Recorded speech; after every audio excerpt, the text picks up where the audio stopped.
Welcome back to Sports Class with Dr. K.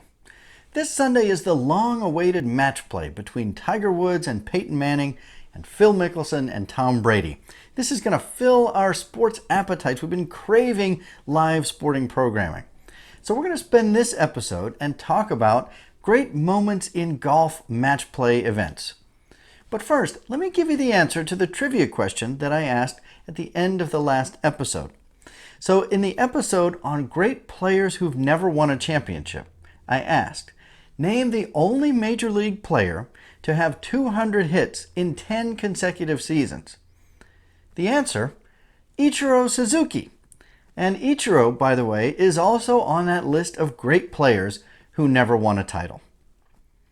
All right, on to some of the greatest moments in golf match play events. Now, special events, golf match play tournaments and exhibitions have been going on since the very beginnings of golf. Back in the 1830s and 40s, we have records of these kind of events. But one of the first major ones came in 1925, and it pitted golf's ultimate amateur, Bobby Jones, against the ultimate professional, Walter Hagen. These two came together in that year for one of the great match play events of all time. Now, Bobby Jones, the ultimate amateur, he didn't take prize money for his golf winnings, but in his career, he was a real estate developer in Florida, and he thought playing a big exhibition match like this would be good publicity for his real estate business. Walter Hagen was in it for the money, of course, and he actually arranged with Bobby Jones that he would get the entire purse regardless of the outcome. So these two guys in 1925 played what was called the Match of the Century, a 72-hole event, 36 holes at each of their home courses. Now it was Walter Hagen, the professional, who won a pretty lopsided outcome, 12 and 11. He was up 12 with 11 holes to play. But this was one of the first really prominent matches in golf and brought a lot of publicity to the sport. All right, now moving forward a little bit in time, we had another event, Shell's Wonderful World of Golf, which was a series of matches pitting some of golf's greats against each other on some of the world's greatest golf courses. This was a popular television show. It ran from 1961 to 1970 and again from 1994 to 2004. There are a lot of great matches to choose from in there, and actually check out some of the old footage if you're interested. But the one that I'm going to choose from this group was the 100th episode of Shell's Wonderful World of Golf in 1995. It pitted Seve Ballesteros against Paul Azinger. These were two of the greatest match play players in the world at the peak of their careers. Now this was a pretty intense matchup that went back and forth before Seve Ballesteros double bogeyed the 16th hole, which gave Azinger his margin of victory. Azinger ended up winning by 2 strokes, one of the great matches in the history of this program. Now in the 1980s, the Jack Nicklaus, Tom Watson, Arnold Palmer generation built on the success of Shell's Wonderful World of Golf and launched the skins game. Now this was a regular on the golf circuit every Thanksgiving weekend for about 20 years.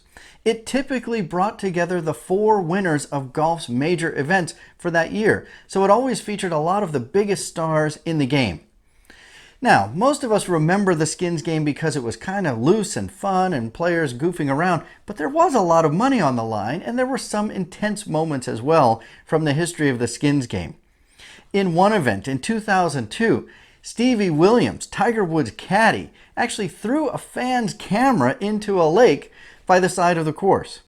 And then Annika Sorenstam in 2003 became the first woman to play in the skins game and actually holed out on the 15th hole for an eagle, winning $225,000 and finishing second in that year's event.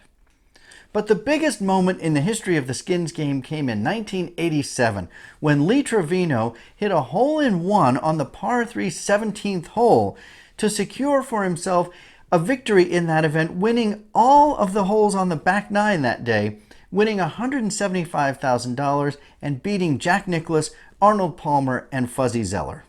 Since 1999, the PGA every year has featured the World Match Play Championship. Now, this event, of course, has featured a number of interesting, odd, or important moments.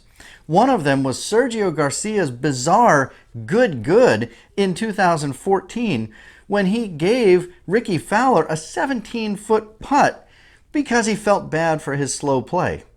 Rickie Fowler said, "Thank you very much," took that gimme, and actually went on to win the match. But my favorite moment from the Match Play Championships came in 2006 when Stephen Ames played against Tiger Woods. And before the match, Ames said, "Anything can happen the way Tiger's been hitting the ball." Well, Tiger Woods went out and destroyed Ames as convincingly as one could. He won every hole on the front nine and won the match 9-8, up 9 with 8 holes to play. In his post-match interview, when asked about Ames' comments, Tiger said simply, 9-8. All right, now the last match play event I want to mention is the President's Cup, which is very similar to the Ryder Cup. It's played in odd-numbered years, where the Ryder Cup is played in even-numbered years, and it pits the United States top players against the rest of the world minus Europe. Of course, there have been some big moments in these events. Freddie Couples and Tiger Woods have starred in a number of President's Cups. But the biggest moment came in 2003, when, oddly enough, for the only time ever, it ended in a tie. So that year, the sides had determined that if it ended in a tie, it would go to sudden death between one player from each team. So Ernie Els and Tiger Woods were chosen. And these guys went at each other, holing putt after putt on top of each other.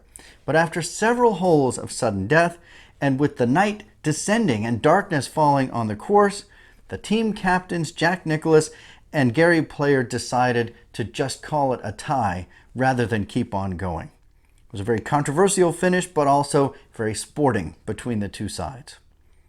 So, there you have it. Some of the greatest moments in the history of match play golf.